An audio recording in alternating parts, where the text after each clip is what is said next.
مساء الخير والعافية حبايب قلبي. اليوم عندنا باذنجان نريد نسويه على شكل قوالب مال لحم وصلصة، وإن شاء الله الشي يعجبكم. بسم الله، نقصه بهاي الطريقة. بسم الله، نشرحه بهاي الطريقة.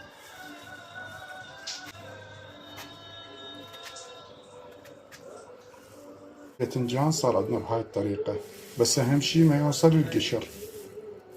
هي مالتنا نخلي لها ورق زبدة. لا نصفط الباذنجان بهاي الطريقة.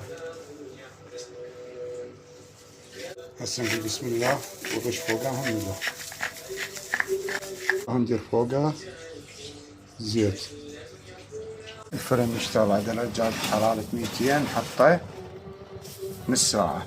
بسم الله، وندير البصل مالتنا لحم تقريبا ربع كيلو. اللحم هسه ويا البصل، ورا ما شقر البصل خليه يحمس على راحته. اللحم دا يحمس واروح اشوي باذنجان، عم اسوي مقبلات بابا غنوج.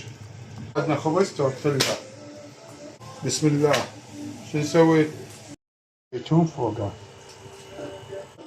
هسه شو ندير فوقه؟ نعناع مجفف.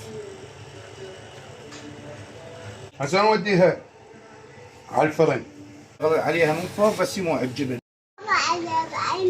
اي هسه شوينا الباذنجان وقشرناه. هسه نسوي له اهم شيء بابا غنوج يحب خشونه، ما يحب تسوي ناعم. نهرس سن ثوم.